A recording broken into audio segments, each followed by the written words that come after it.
नमस्कार, knocking-news.com में आपका स्वागत है। मैं हूं गिरिजेश वशिष्ठ। गौतम अडानी की माया इस धरती पे अगर कोई समझ सकता है तो स्वयं साक्षात गौतम अडानी समझ सकते हैं। उनके शेयरों की जो दशा है और उनकी कंपनी की जो दशा है वो दोनों अलग अलग दिशा में जा रही हैं।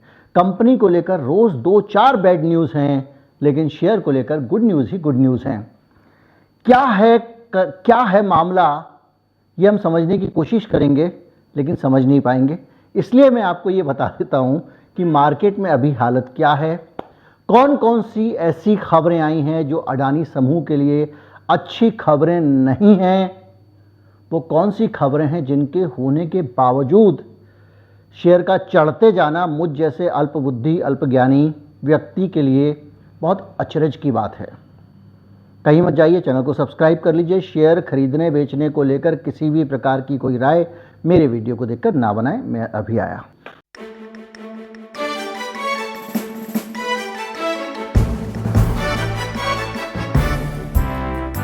एक एक दिन में 4-4 बैड न्यूज़ अडानी साहब की कंपनियों को लेकर। ये खबरें जो निकल के आ रही हैं ये धीरे से निकल के आ रही हैं और इनको आप ये मत समझिएगा कि ये एकदम साक्षात खड़े होकर कोई आपके सामने बोल देगा कल से ये कल से वो, क्योंकि ये एक सेंसिटिव दुनिया है। यहाँ सब कुछ दबा छिपा होता है और कोई भी एजेंसी ये नहीं चाहती कि उसकी किसी भी चीज़ का ये मैसेज जाए, ऐसा मैसेज जाए जिससे शेयर बाज़ार में कुछ ऊपर भाग जाए या नीचे आ जाए।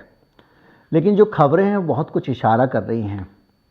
पिछले दिनों अडानी साहब ने अपने बहुत सारे शेयर बेचे थे, GQC कंपनी शायद नाम था या GQC को, और वो शेयर बेचने का जो मतलब था मेरे ख्याल से 16-17 हज़ार करोड़ के शेयर थे। वो उनको बेचने के बाद तहलका मच गया था, खलबली मच गई थी और उसके बाद से शेयर लगातार ऊपर जा रहे हैं।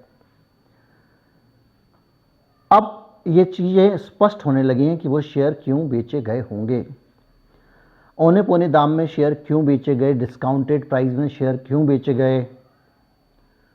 जिस कंपनी को 20,000 करोड़ रुपए में ऊंचे दाम पे शेयर बिकने वाले थे उसको उसने विड्रॉ कर लिया था, उसको क्यों बेचने पड़े। तो ये खबर है जो बताती है कि 901 मिलियन यानी 90 करोड़ डॉलर से अधिक का पुरानी जो विदेशी बैंक हैं उनका कर्जा चुका के अडानी कंपनी ने अपने शेयर छुड़ाए हैं। ऐसा क्यों होता है, कोई कंपनी शेयर कर्जा दे के क्यों छुड़ा रही है, इसको हमको समझना पड़ेगा। पहले एक बार कुछ बैंकों के बारे में ऐसा हुआ था, खबर आई थी कि कंपनी ने शेयर चुका दिए हैं। उसके बाद में खुलासा होता है कि भाई साहब ये कंपनी जो है, इन्होंने जो शेयर छुड़ाए थे वो इसलिए नहीं छुड़ाए थे कि इनके पास बहुत पैसे हैं इन्होंने छुड़ाए थे, बल्कि इसलिए छुड़ाए थे क्योंकि मार्जिन कॉल आई थी। मार्जिन कॉल क्या होती है मैं बता चुका हूं, फिर भी जो लोग उस वीडियो को चूक गए उनको संक्षेप में बता देता हूं। जब बैंक में आपने शेयर रखे तब उनकी कीमत 100 रुपये थी। शेयर गिरते गिरते उनकी कीमत 60 रुपये हो गई, 40 रुपये हो गई। बैंक कह रहा है जब आपने 100 रुपये की कीमत में शेयर रखा था, 100 रुपये की कीमत का, तो हमने आपको 60 रुपये उधार दिया था। अब आपका शेयर हो गया 40 रुपये। तो अगर SBI होगा, भारत का बैंक होगा, सरकार का बैंक होगा, तो कहेगा थोड़े और शेयर गिरवी रख दो। गिरते हुए शेयर को गिरवी रख लेगा क्योंकि नौकरी करनी है। लेकिन विदेशी बैंक कई बार ये करते हैं कि कहते हैं ठीक है भैया बहुत हो गया, अब आप शेयर ले जाओ और पैसे ले आओ। तो जब आपके पास में मार्जिन कॉल आएगी आपको कहा जाएगा, लेकिन ड्यू डेट से पहले आपने दे दिया तो मार्जिन कॉल टेक्निकली दिखती भी नहीं है। तो आपको उन्होंने कह दिया कि बॉस ऐसा है कि अब आपके जो शेयर है ना, जितना आपने उधार लिया उससे भी उसके हिसाब से पर्याप्त नहीं है गिरवी जो आपने रखे हैं। तो आप क्या करोगे, पैसे चुका के और शेयर छुड़ाओगे। अगर आप पैसे चुका के शेयर नहीं छुड़ाओगे तो आपकी कंपनी की जो बदनामी होगी, जो भद्द पिटेगी, एक दिन का डिफॉल्टर भी आपके शेयर को हिंडनबर्ग जैसी पटखनी दे सकता है। तो ऐसी स्थिति में ये माना जा रहा है कि इन्होंने बहुत सारे शेयर बैक्ड जो फाइनेंस था उनका, जो शेयर प्लेज करके शेयर गिरवी रख के जो पैसा लिया हुआ था, वो रुपए जो है वो 73 अरब रुपए माना जा रहा है इन्होंने छुड़ाए हैं और ये अभी तक इसको लेकर अमेरिका के शॉर्ट सेलर के आने के बाद में दोबारा तीसरी बार ऐसा हुआ है। एक खबर तो ये है जिससे पता चलता है कि वो जो शेयर बेचा था अडानी जी ने इसलिए बेचा था कि जिस दाम में बिक जाए पैसे ले लो, क्योंकि अब जो समझ में आ रहा है, हम लोग जो समझ रहे थे कि अडानी ग्रुप के बॉन्ड मैच्योर हो रहे हैं और बॉन्ड मैच्योर होने के साथ साथ हमको उसका भुगतान इनको करना पड़ेगा क्योंकि इन्होंने लोगों को टाइम दिया हुआ है। लेकिन अभी एक नई चीज़ निकल के आ रही है कि ये दनादन गिरवी रखे हुए शेयर छुड़वा रहे हैं, इनको छुड़वाने पड़ रहे हैं। अब हम नहीं जानते कि कारण क्या है। हमारा अनुमान है कोई भी व्यक्ति जिसके पास पैसे की कमी है, जो अपने शेयर बेच के धन इकट्ठा कर रहा है, वो बैंकों में गिरवी रखे हुए शेयर छुड़ाने में अपना, वो भी समय से पहले अपना पैसा क्यों खर्च करेगा, क्यों बर्बाद करेगा? ऐसा आदमी जो तंगी में है, ऐसा आदमी जो अपना सामान सस्ते में बेच रहा है। तो एक ये खबर जो देख के ऐसा लगता है मुझे कि ये पिलपिली हालत का प्रतीक है कि अभी ये झटके में आ गए हैं। दूसरी एक खबर और आई है, आरबीआई ने अडानी साहब के, ये मेरा असेसमेंट है, वर्तमान और पुराने जो लोन हैं, कर्जे हैं, इन्वेस्टमेंट हैं, उनकी निगरानी शुरू कर दी है। 20, अब देखिए आरबीआई निगरानी करेगा, लेकिन आरबीआई कह देगा कल से हम निगरानी करेंगे अडानी साहब की, तो उनके शेयर का क्या होगा? चटनी बन जाएगी। तब अडानी क्या करेगा? अडानी कहेगा भाई चटनी मत बनाओ इनकी। आरबीआई कहेगा 20 बड़े हिंदुस्तान के कॉरपोरेट हाउस हैं जिनकी हम इन्वेस्टमेंट पे और दूसरी चीज़ों पे अब निगरानी कर रहे हैं। तो इस स्थिति में जो भविष्य में इन्वेस्टमेंट आएंगे और जो अतीत में आए होंगे, उन सभी इन्वेस्टमेंट की छानबीन होगी। यानी अगर कोई आरबीआई की तरफ से किसी तरह के अडानी के इन्वेस्टमेंट की छानबीन की खबर आती है, तो ये कहा जा सकता है कि वो हम छानबीन कर रहे हैं। हम पहले ही बता चुके हैं 20 कंपनियां हैं, बड़े कॉरपोरेट टॉप के कॉरपोरेट हाउस, उनमें एक अडानी भी है। लेकिन ये छानबीन शुरू हो गई और आप जानते अच्छी तरह से कि जिस तरह की छानबीन शुरू हुई है उसमें कहीं ना कहीं आपको जो आरोप लगे हैं अडानी साहब के ऊपर, वो आरोप हिंडनबर्ग के जो आरोप हैं, वो उसकी जांच भी इसके दायरे में आती है। छोटी है या ज़्यादा है? और central depository of information of large credit, यानी जो बड़े कर्ज हैं उनका एक पूरा हिसाब किताब रखने की जगह वहाँ से आरबीआई निकाल रहा है। आरबीआई के इस जांच को शुरू करने के पीछे एक कारण ये भी समझा जा रहा है कि अब सुप्रीम कोर्ट की जांच शुरू हो गई है, 60 दिन में रिपोर्ट आएगी। अगर आरबीआई के ऊपर ये निकला कि इसने लापरवाही की है उस जांच में, तो आरबीआई के जो बड़े बड़े अफसर बैठे हुए हैं डिसीजन मेकिंग वाली जगहों पे या दूसरी जगहों पे, उनके ऊपर बहुत बड़ी समस्या खड़ी हो सकती है और ये आरबीआई की साख का भी सवाल है। तो ऐसी स्थिति में जब सिर पे जांच की तलवार लटकी हो, तो सारी सरकारी संस्थाओं को एक्टिव हो ही जाना चाहिए। निफ्टी अल्फा 50 इंडेक्स, देखिए एक जांच से सरकारी एजेंसियों का चरित्र कैसे बदलता है। निफ्टी अल्फा 50 इंडेक्स क्या है?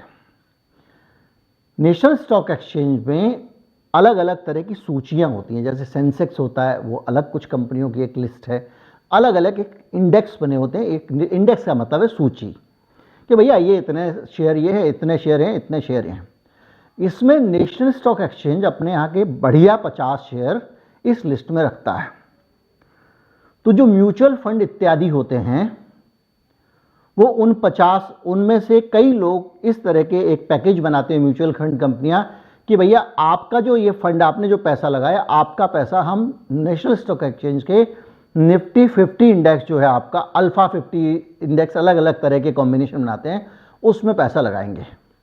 अगर उस इंडेक्स में अडानी का शेयर रखा हुआ है, जैसे पिछले दिनों डाला गया था इनका शेयर कुछ इंडेक्सेस में, जिसको लेकर आलोचना हुई थी निफ्टी की, अब अगर उस इंडेक्स में ये शेयर होता है तो बाय डिफॉल्ट आप शेयर बेचो ना बेचो, बहुत सारे म्यूचुअल फंड की परचेज लिस्ट में आ जाता है। जैसे कि आपको एक लिस्ट है भैया, ये 50, जैसे आपने एक ऑर्डर किया कि भैया हमको निफ्टी के जो टॉप 50 शेयर हैं वो खरीदने हैं, ऐसी जगह पे हमारा पैसा लगा दो। आपने म्यूचुअल फंड खरीद लिया, तो आपने डायरेक्टली इनडायरेक्टली उस म्यूचुअल फंड के ऊपर एक ये ऑब्लिगेशन है कि वो उन 50 शेयर को खरीदेगा ही खरीदेगा, और उसकी लिस्ट में अगर अडानी जी का शेयर है तो वो भी खरीदना पड़ेगा। अब नेशनल स्टॉक एक्सचेंज ने कहा भैया टेंशन है, जांच हो रही है, तो पता चला अल्फा 50 इंडेक्स से 4 कंपनियां निकाल दी गई हैं अडानी ग्रुप की। 4 कंपनियों के निकालने का मतलब ये है कि अब ये कंपनियां, इनको जो म्यूचुअल फंड से अपने आप जो इन्वेस्टमेंट आ जाना था इनके पास, जो शेयर बिक जाने थे म्यूचुअल फंड कंपनियों को, अब वो नहीं बिकेंगे। इस खबर के जरिए आपको समझना पड़ेगा कि किस तरह से अडानी साहब के लिए दिक्कतें बढ़ती जा रही हैं। एक और खबर है नेशनल स्टॉक एक्सचेंज से ही। नेशनल स्टॉक एक्सचेंज ने एक बड़ा काम किया था, एक एएसएम मैकेनिज्म होता है, उसमें डाल दिया था। एएसएम मैकेनिज्म में इसलिए डाल दिया गया था अडानी साहब की कंपनियों को, क्योंकि एएसएम मैकेनिज्म में ये होता है कि 4-5 एक क्राइटेरिया होते हैं। एएसएम मैकेनिज्म जो लोग इन्वेस्ट करने वाले हैं उनकी रक्षा के लिए बनाया गया है, ऐसा दावा किया जाता है। इस मैकेनिज्म के अंदर कुछ शेयरों की लिस्ट होती है जिन शेयरों को डाल दिया जाता है। अडानी साहब जब गिरना शुरू हुए तो एएसएम मैकेनिज्म में डाल दिया गया था। उसमें 4 क्राइटेरिया होते हैं। एएसएम का मतलब होगा एडिशनल सर्विलांस मैकेनिज्म, यानी इन पर नज़र रखी जाएगी तगड़ी वाली। ऐसी स्थिति में क्या होता है कि एएसएम जब लागू होता है तो कई सारी कंपनियों के, जैसे कि अब वो लग गया कि 10% से ऊपर नीचे ये कंपनी ना गिरेगी ना बढ़ेगी, ताकि अब अडानी साहब जिस फुर्ती से गिर रहे थे, अगर ये एएसएम नहीं लगाते तो एक दिन में 10% नहीं 40% भी गिर सकते थे। तो इसको लिमिट कर दिया गया 10% पे, बचाने की कोशिश की गई ताकि लुढ़के नहीं। इसके अलावा इसमें वॉलेटिलिटी के कारण भी इसको लगाया जाता है कि कोई अगर बहुत ज़्यादा ऊपर नीचे जा रहा है और कोई ज़्यादा रिस्की हो गया है तो लगा दिया जाता है। कॉरपोरेट अनाउंसमेंट अगर कुछ आने वाले हैं अचानक कंपनी के, तो उस वक्त भी लगा दिया जाता है। ऐसा ना हो कि वो एक झूठा अनाउंसमेंट करें, वो शेयर ऊपर चला जाए शेयर। और इसके अलावा ट्रेडिंग वॉल्यूम पे भी होता है। इसके अलावा एएसएम मैकेनिज्म में ये दिखने वाली चीज़ें हैं। इसके अलावा ये होता है कि भाई आपने खरीदा किसी कंपनी का शेयर, तो कहीं ऐसा तो नहीं है कि आप शेयर खरीदो और शॉर्ट कर दो, जैसे हिंडनबर्ग कर रहा था। तो एएसएम लागू होते ही अडानी की कंपनियों का शेयर शॉर्ट करने पर रोक लग गई। कैसे लग गई? जब आप किसी शेयर को शॉर्ट करते हैं तो आप उस शेयर को बोरो करते हैं, या तो किसी से उधार लेते हैं या उधारी पे शेयर उठाते हैं और शाम को आप उसको लौटा देते हैं। एएसएम लगते ये हुआ था कि आपको पैसे देके शेयर खरीदना पड़ेगा, यानी कोई अडानी की गिरती कंपनी को शॉर्ट करके पैसे बनाना चाहे तो वो नहीं बना पाएगा। और यहीं उल्टा ये है कि अगर कोई खर्चा, तो मतलब ये कंपनी के हित में था। तो जिस तरह का एएसएम मैकेनिज्म में इनकी कंपनी पड़ी हुई थी, अभी कुछ ही दिन तो हुए हैं, तुरंत एएसएम मैकेनिज्म से उन कंपनियों को, खासतौर पर मेरे ख्याल से अडानी इंटरप्राइजेस को बाहर निकाल दिया है। क्यों? क्योंकि सबको पता है कि अब जो इंक्वायरी हो रही है उस इंक्वायरी में हस्तक्षेप किसी के बस का नहीं है। जितना बड़ा आदमी उतना डरपोक। इन सबको लगता है कि भाई कल के दिन जांच हुई, कुछ हो गया, नप गए, सीबीआई ने उठा लिया। क्योंकि सीबीआई भले ही पीएमओ के अंडर में हो, लेकिन अगर कोर्ट ऑर्डर देगा तो उसको मानना पड़ेगा, उससे वो दाएं बाएं भी नहीं कर सकती है। इसलिए आपने देखिए कि किस तरह से इनको एएसएम मैकेनिज्म से बाहर हो गई है। तो कुल मिला के जो दौर चल रहा है अडानी साहब का, वो कहीं से अच्छा दिख नहीं रहा है। और आने वाले समय में जैसे जैसे ये जांच का शिकंजा और जांच का खौफ बढ़ेगा, जहां 2 जगह 2 बड़े डिपार्टमेंट को नोटिस भेज दिया गया, सनसनी फैलने वाली है। सरकारी अधिकारी, ब्यूरोक्रेट्स, क्योंकि एक बात याद रखिए, कोई भी ब्यूरोक्रेट, चाहे वो कितना बड़ा अधिकारी, मंत्री हो, कितना बड़ा नेता हो, वो जो भी काम उसके कहने पे गलत करता है वो अपने जोखिम पे करता है, याद रखिएगा। क्योंकि आपने संविधान की शपथ ली है और ब्यूरोक्रेट की जिम्मेदारी है कानून के मुताबिक काम करेगा, चाहे कोई भी कहे, आपका बॉस भी कहे तो आपको कानून के मुताबिक ही काम करना है। भारत में संवैधानिक व्यवस्था यही है। तो ऐसे जब खतरे के बादल होते हैं तो नेताओं की बात भी मानने में ब्यूरोक्रेट हाथ जोड़ देते हैं। सर मर जाएंगे, आप भी मरेंगे, हम भी मरेंगे, इसलिए पानी बहने दो, चुपचाप बैठ जाओ। तो ये सारी स्थितियां जो हैं ये आसपास ऐसी खड़ी होती जा रही हैं लगातार, जिनसे कंपनी का बहुत ज़्यादा भला नहीं कहा जा सकता। ये गुड न्यूज़ तो नहीं है। और ऐसी स्थिति में अब आप मुझसे पूछेंगे फिर शेयर ऊपर क्यों जा रहा है, तो मैं शुरू में ही जवाब दे चुका हूँ। धरती पर ज़्यादा से ज़्यादा, अगर अडानी साहब के अलावा, विनोद भाई साहब जानते हो तो जानते हो, किसी के लिए भी संभव नहीं है पता लगाना कि वो कौन सा जादू है। एक जादू हिंडनबर्ग ने बताया था, अब उस जादू को कोई जादू मान के राजी नहीं, और हिंडनबर्ग का अपना काम बन गया, वो शॉर्ट सेलर है, मुनाफा बना के टक्क से निकल गया। अब आपको लग रहा है कि वो सुप्रीम कोर्ट में खड़ा होकर वकील बन के आपके लिए मुकदमा लड़ेगा, तो आप गलतफहमी में हैं। समझना आपको ही पड़ेगा। जो भी है, जो स्थिति सामने आ रही है वो ये आ रही है, और धीरे धीरे करके जैसे जैसे जो खबरें आएंगी हम आपसे साझा करते जाएंगे। अभी तक की खबर यही है, 3-4 चीज़ें हैं, और ये तीनों चारों चीज़ें मुझे बहुत सकारात्मक नहीं लग रही हैं। हालांकि मीडिया ने उसको जो शेप दिया उसके हिसाब से ऐसा लग रहा है कि बस सब कुछ भला भला हो रहा है, टकाटक हो रहा है। जोखिम सबको रहता है, कोई भी आदमी इस तरह के मामलों में टिप्पणी करने से बचता है, क्योंकि बड़े आर्थिक मामले हैं। अगर नोटिस वोटिस आ गया तो इतने वकील जो है वो कहाँ से लाएंगे मीडिया हाउसेस। जो भी है यही खबर है। उम्मीद करता हूँ वीडियो आपको अच्छा लगा होगा। अच्छा लगा हो तो ज़्यादा से ज़्यादा लोगों तक पहुँचाएं, चैनल को सब्सक्राइब कर लें, दबा के शेयर करें, नए नए लोगों को जोड़ें। नमस्कार, जय हिंद।